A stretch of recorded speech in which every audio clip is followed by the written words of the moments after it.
Good evening students. आज हम economics के एक बहुत ही इम्पोर्टेंट एनालिसिस यानी इंडिफरेंस करो एनालिसिस के बारे में पढ़ेंगे कि माइक्रो इकोनॉमिक्स में इंडिफरेंस करोज क्या क्या इम्पोर्टेंस है, क्या उसकी प्रॉपर्टीज़ हैं। तो देखिए, जो इंडिफरेंस करो है उसको अधिमान वक्र विश्लेषण, तटस्थता वक्र विश्लेषण, उदासीनता वक्र विश्लेषण, ये सब इसके नाम हैं। तो अगर हम अधिमान वक्र विश्लेषण या इंडिफरेंस करो को देखें तो इसकी जो सबसे पहले इसका जो एनालिसिस है वो सन 1881 में एल्सवर्थ ने किया। उसके बाद पेरेटन ने भी इसकी एक्सप्लेनेशंस दी, लेकिन इसकी जो विधिवत व्याख्या है वो 1939 में प्रोफेसर हिक्स ने अपनी book the value of capital में की थी। अगर हम इसके मीनिंग की बात करें तो ये हमें बताता है कि जिस प्रत्येक बिंदु पर जो दो वस्तुओं के उन वैकल्पिक संयोगों को प्रदर्शित करता है जहां पर एक उपभोक्ता को समान संतुष्टि मिलती है, अर्थात एक उदासीनता वक्र, एक अधिमान वक्र, एक तटस्थता वक्र, एक इंडिफरेंस कर्व पर स्थित दोनों वस्तुओं के सभी वैकल्पिक संयोगों से उपभोक्ता को एक बराबर संतुष्टि मिलती है। इसीलिए वह इन संयोगों के चुनाव के संबंध में उदासीन रहता है यानी न्यूट्रल रहता है। वो इन संयोगों से, दो वस्तुओं के विभिन्न वैकल्पिक संयोगों से मिलने वाली जो संतुष्टि है उसको समान महत्व देता है। इसका मतलब है कि ये उनको एक ही सीरीज में रखता है। अगर हम इसकी डेफिनेशंस की बात करें तो प्रोफेसर लेफ्टविच ने इसकी डेफिनेशंस दी है कि उदासीनता वक्र एक समान ऊंचाई वाली रेखा है जिसके सभी बिंदुओं पर उपभोक्ता को समान संतुष्टि का स्तर प्राप्त होता है। इंडिफरेंस कर्व को हम टेबल और डायग्राम की मदद से समझेंगे। देखिए, जो टेबल और डायग्राम है वो इकोनॉमिक्स की बैकबोन है। ज्यादा मार्क्स गेन करने के लिए या एग्जामिनर को इम्प्रेस करने के लिए डायग्राम बहुत जरूरी है। विदाउट डायग्राम हम कितनी भी अच्छी एक्सप्लेनेशंस दे दें तो इकोनॉमिक्स का जो काम होता है वो अधूरा रहता है। क्वेश्चन विदाउट डायग्राम अधूरा रहता है। फिर इसकी हैं मान्यताएं कि उपभोक्ता विवेकशील होता है। उपभोक्ता विवेकशील होता है इसका मतलब होता है कि वह अपनी इनकम से मैक्सिमम सेटिस्फेक्शन प्राप्त करने का प्रयास करता रहता है। वो भ्रम का शिकार नहीं होता। उपभोक्ता को बाजार का पूर्णतया ज्ञान है कि उपभोक्ता को बाजार का पूरा ज्ञान है, उसकी बाजार की कीमत का, डिमांड का, उन वस्तुओं से मिलने वाली संतुष्टि का, हर तरह का उसको ज्ञान है। संयोगों के महत्व की जानकारी है। उन दोनों वस्तुओं के वैकल्पिक संयोगों की उसको जानकारी है। वो उन संयोगों से संतुष्टि को समान महत्व देता है और उन संयोगों से न्यूट्रल भी रहता है। सहकर्मकता, एक कंज्यूमर क्रम देता है संतुष्टि को या क्रमवाचक उपयोगिता। इस विश्लेषण की एक बहुत ही इंपॉर्टेंट अजम्पशंस है कि जो उपयोगिता या जो संतुष्टि है उसको क्रमवाचक संख्याओं में एक्सप्लेन किया जा सकता है, जैसे फर्स्ट, सेकंड, थर्ड। घटती सीमांत प्रतिस्थापन की दर, ये भी एक अजम्पशन है कि सीमांत प्रतिस्थापन घटती जाती है। इसका मतलब ये होता है कि व्यक्ति के पास जैसे जैसे किसी वस्तु की मात्रा बढ़ती है तो वह उस वस्तु की अतिरिक्त इकाई लेने के लिए दूसरी वस्तु का घटती दर से त्याग करता है, पूर्ण तृप्ति का अभाव रहता है। हमें अब इसकी टेबल देखते हैं। देखिए 4 संयोग दिए गए हैं।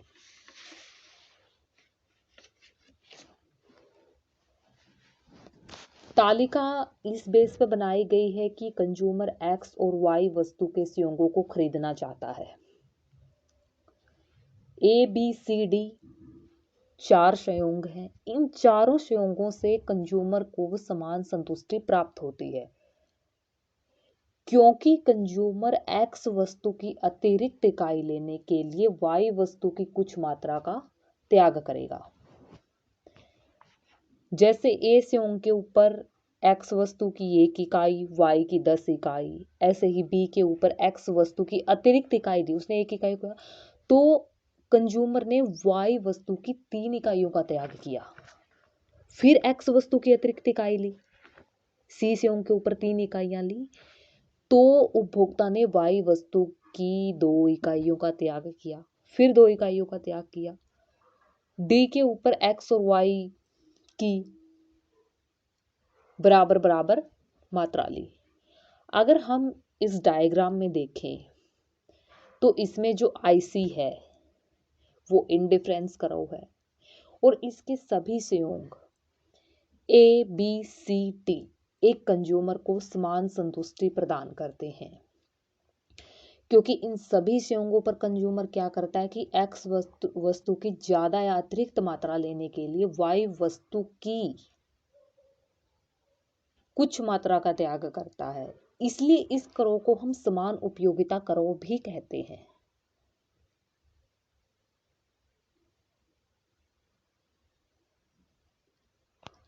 ये जो इंडिफरेंस करो एनालिसिस है, हर एग्जाम में यहां से क्वेश्चन पुट किया ही जाता है, क्योंकि अगर एग्जामिनर बनाना चाहे तो यहां से बड़ा क्वेश्चन भी बना सकता है, छोटा क्वेश्चन भी बना सकता है।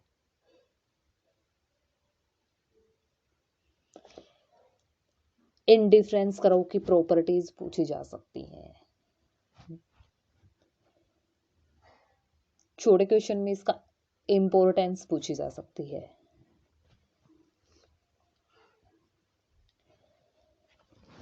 जैसे एग्जामिनर ऐसे क्वेश्चन पुट करेगा कि डिफाइन इंडिफरेंस करो and explain there characteristics with the help of suitable diagram.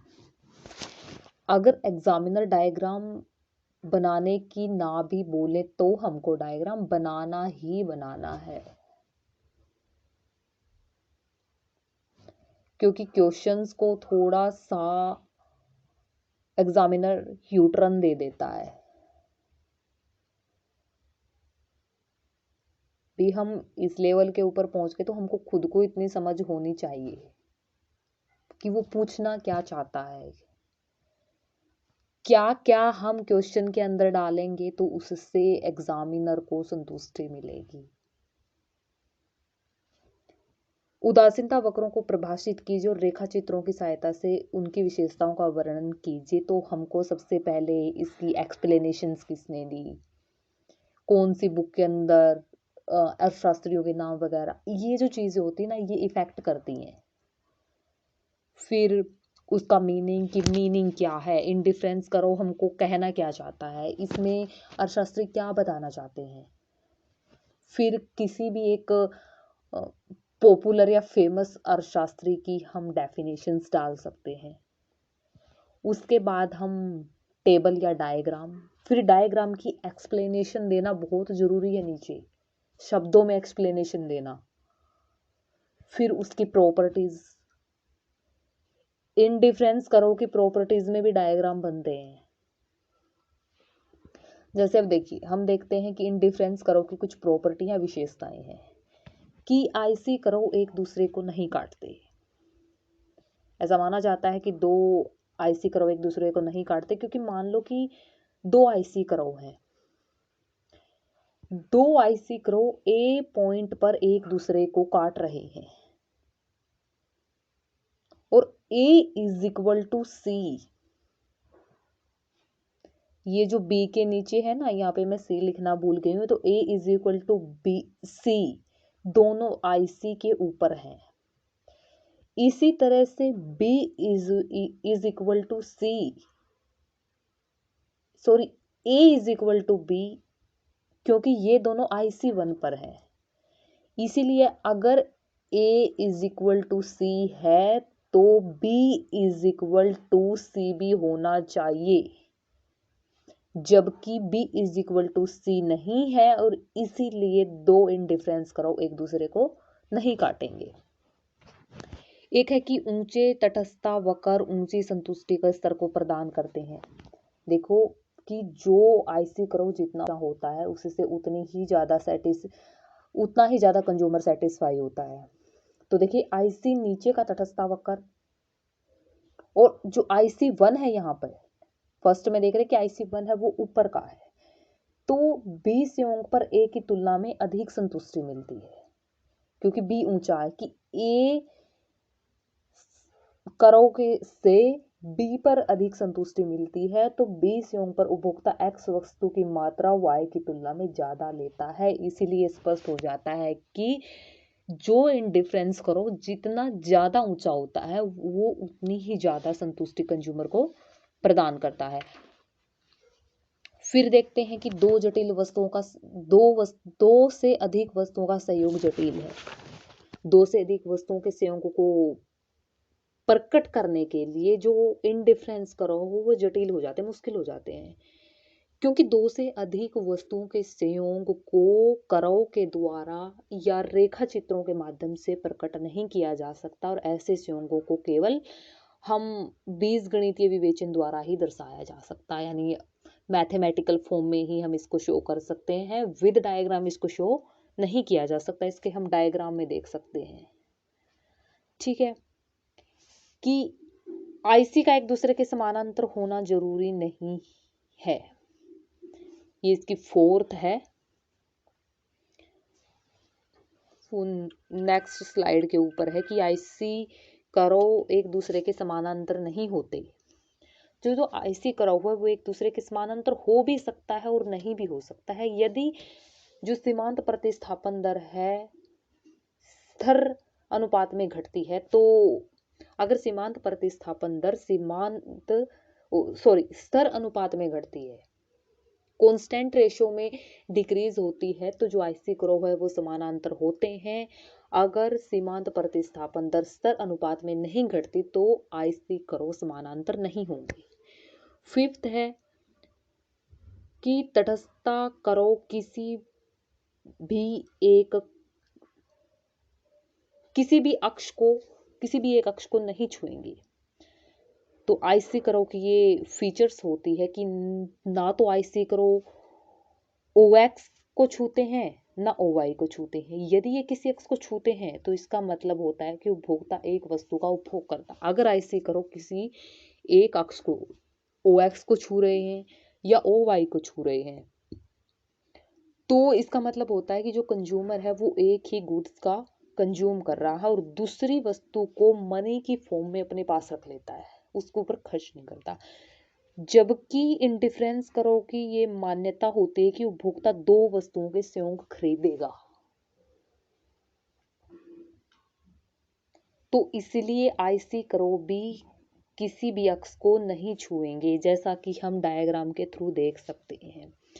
यहाँ पर जो IC है वो Y को छू रहा है, इसका मतलब है कि उपभोक्ता केवल X वस्तु को लेता है, और जो Y वस्तु के रूप में Y वस्तु को मनी की फॉर्म में अपने पास रख लेता है। और इसी तरह IC1 से पता चलता है कि कंज्यूमर केवल Y वस्तु लेता है और X वस्तु को मनी की फॉर्म में अपने पास रख लेता है। फिर आता है IC कर्व का महत्व क्या है। फर्स्ट है उपभोग के क्षेत्र में IC की सहायता से जो उपभोग का क्षेत्र है, उपभोग के क्षेत्र में डिमांड करो कंज्यूमर इक्विलिब्रियम की जो कंडीशंस होती है उसको हम ज्ञात कर सकते हैं कि एक उपभोक्ता उस समय संतुलन में होता है जब वह दो वस्तुओं में उस संयोग को जब वह दो वस्तुओं में उस संयोग को प्राप्त करता है जिस पर कीमत रेखा आईसी के स्पर्श होती है, यानी आईसी को टच करती है, जो प्राइस लाइन है वो आईसी को टच करती है, तो जो कंज्यूमर होता है वो बैलेंस में होता है। फिर आता है उपभोक्ता की बचत।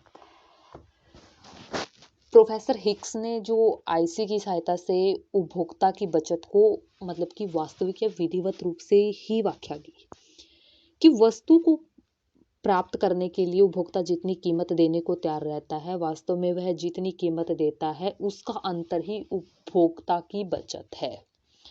कि किसी वस्तु को प्राप्त करने के लिए भी जितनी कीमत वो दे सकता है और रियल में उस वस्तु की जितनी कीमत देता है, तो उसका जो डिफरेंस होगा दोनों प्राइसेस के, जितनी वो दे सकता है और जितनी वो दे रहा है, इन दोनों के बीच का डिफरेंस ही कंज्यूमर की सेविंग होती है। फिर आता है मांग की पूर्ण व्याख्या। जो आईसी कर्व्स की सहायता से हम जो price effect, income effect, substitution effect को स्टडी कर सकते हैं। अगर इनको स्टडी कर सकते हैं तो हम आईसी कर्व से डिमांड की भी पूरी एक्सप्लेनेशन कर सकते हैं। उत्पादन के क्षेत्र में उपभोक्ता के संतुलन की स्थिति को ज्ञात किया जा सकता है। एक उत्पादक संतुलन की स्थिति में वहां पर होता है जहां पर सम लागत रेखा सम उत्पादक वक्रों को टच करते हुए जाती है। फिर आता है राजस्व के क्षेत्र में। राजस्व के क्षेत्र में यानी जो रिवेन्यू, फील्ड ऑफ रिवेन्यू है, कि तटस्थता वक्रों या इंडिफरेंस करों की मदद से यह प्रूफ किया जा सकता है कि उपभोक्ता की संतुष्टि से प्रत्यक्ष कर यानी इनडायरेक्ट टैक्सेस, अप्रत्यक्ष करों इनडायरेक्ट टैक्सेसों की तुलना में अधिक उपयोगी होते हैं। कीमत सूचकांक में होने वाले परिवर्तन का प्रभाव होता है कि प्राइस इंडेक्स में चेंज होने से परिवर्तन लोगों के जीवन स्तर पर क्या प्रभाव पड़ेगा। ठीक है, तो थैंक यू सो मच।